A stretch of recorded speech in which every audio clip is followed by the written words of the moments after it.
Well, I wonder what the Bible says the end of days is really all about.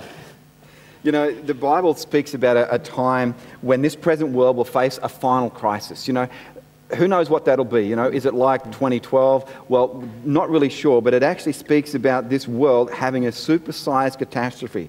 And then at the end of that, God's going to renew this whole world. There'll be a new heaven and a new earth. So what will happen? Well, he says here in 2 Peter 3, verses 6 and 7, he says this, and it's kind of a scary picture. He says that this world was destroyed once by water, but God has actually reserved a day when he'll command that the heavens and the earth will be consumed by fire, like on a day of judgment. So, you know, one day this world as we know it now is going, and it'll be like a fire of renewal.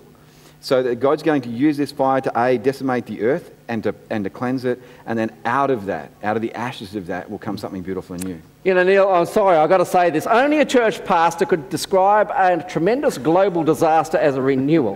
Who's getting who? When's it going to happen, Jill? Well, some people are predicting, of course, in 2012, you know, Maya, the ancient, you know, from Mexico was saying, you know, it's going to be destroyed by fire, by a global catastrophe. Okay, so these predictions and thoughts have been around for a while. Yeah, sure. Which is why you get Hollywood blockbuster disaster movies, don't you? So Sarah, when? What does the Bible say? But Jesus is really clear. He says that no one knows when it's going to happen in the end times. And I'm actually going to ask Jill if she can read for us Matthew 24. Yeah, sure. In Matthew 24 it says, "Only my Father knows the exact time when I will come back, and he hasn't even told me or the angels." Oh, okay, so you can't actually...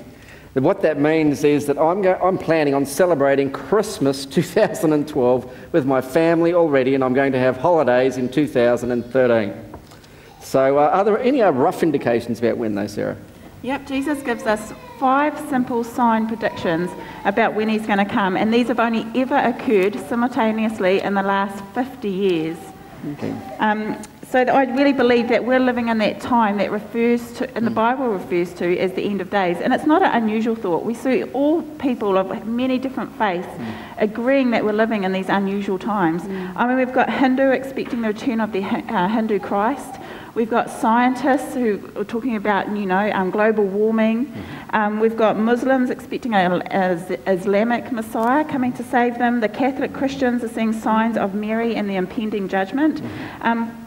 But what Jesus actually said that makes me convinced that we're living in the ends of times is when we read in John chapter 14 verses 2 and 3, and it says, "My Father's house has plenty of room. If it were not so, would I have told you that I'm going there to prepare a place for you? And if I go and prepare a place for you, I will come back and take you to be with me." So it's that promise. My God keeps his promises, so I believe him. So what are the signs of Christ's return? Look, James, there are many different signs that come through. In Matthew 24, one of them, and I love this particular translation, it says, "Sin will be rampant everywhere, and the love of many will grow cold." And you know, that's describing our world. Sin is rampant. There is such evil in our world that it's just out of control. Another one, you know, Revelation 11:18, it says that Jesus, when he returns, he'll destroy those who destroy the earth. And that's our world too. And then weapons of mass destruction. Yeah, absolutely. They couldn't find them, could they? Absolutely. Well, but they're there. I mean, you think of all the nukes that are there.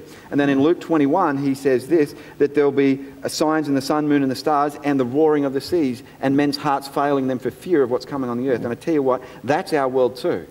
It's out of control. Our world is coming to some sort of an end. And Jesus was talking about the things that we can only truly feel great fear about today. The oceans, the roaring of the waves, the rising of the water table, the asteroids through outer space will one eventually hit Earth, the weapons of mass destruction, the nuclear holocaust. They weren't worried about that 2,000 years ago. It's only in recent times. And it's in these times that Jesus spoke a message of greatest hope. He said, "Come, sit at my table. I'm preparing it for you."